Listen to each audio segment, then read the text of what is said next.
সকাল বাজে ৬টা ৪৩, একদম ঠিকঠাক টাইমে কমলাপুর থেকে ঢাকা বিমানবন্দরে ৬টা ৪৩ সময়ে ট্রেনটি চলে এসেছে পর্যটক express Dhaka two Cox's Bazar.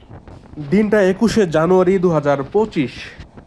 Mobile অ্যাপসের মাধ্যমে অনলাইনে টিকিট কেটেছিলাম, রেল সেবা অ্যাপ রয়েছে। ঠিক ১০ দিন আগে সকাল ৮টায় টিকিট কেটেছি, কারণ জানুয়ারি মাসে যাচ্ছি, পিক সিজন, টিকিট পাওয়ার কথা না।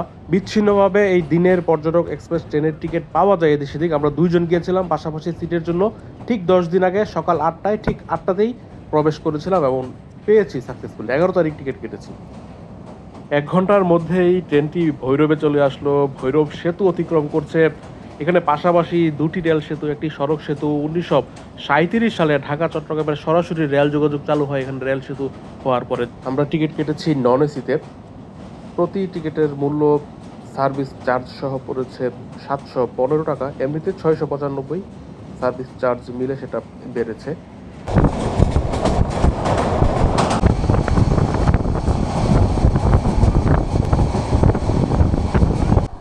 ট্রেনের বাথরুমটি পরিচ্ছন্ন আছে মোটামুটি, কিন্তু পরিসর অনেক ছোট, খুব ছোট পরিসর। এটা একটা অস্বস্তির কারণ দীর্ঘ পথের যাত্রা।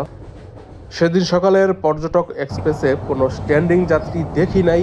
অন্য সময় কি হয় সেটা জানা নাই।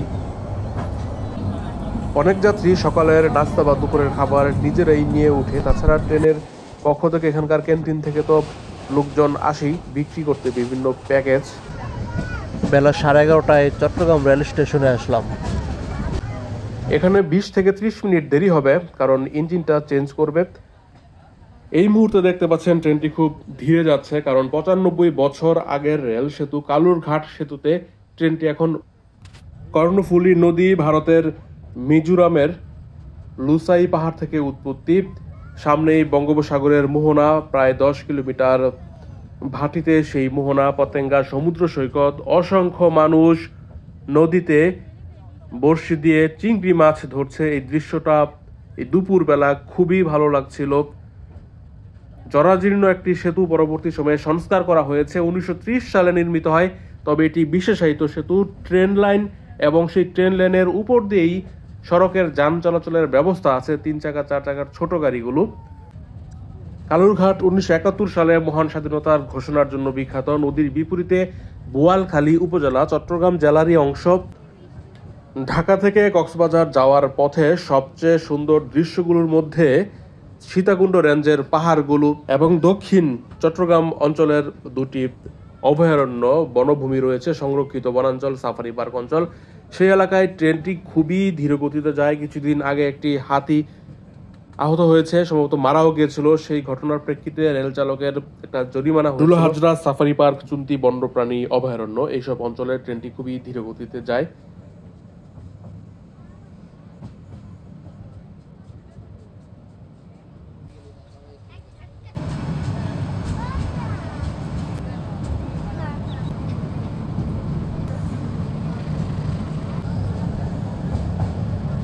পর্যটক এক্সপ্রেস ট্রেনের সবচেয়ে ভালো লাগার দিকটি হলো দিনের বেলায় ট্রেনটি যায়, দৃশ্য দেখতে দেখতে যাওয়া যায় এবং চট্টগ্রাম বাদে অন্য কোথাও এই ট্রেনটি থামে না। ঢাকা কক্সবাজারের মধ্যে শুধু একটা জায়গাতেই থামবে, চট্টগ্রাম।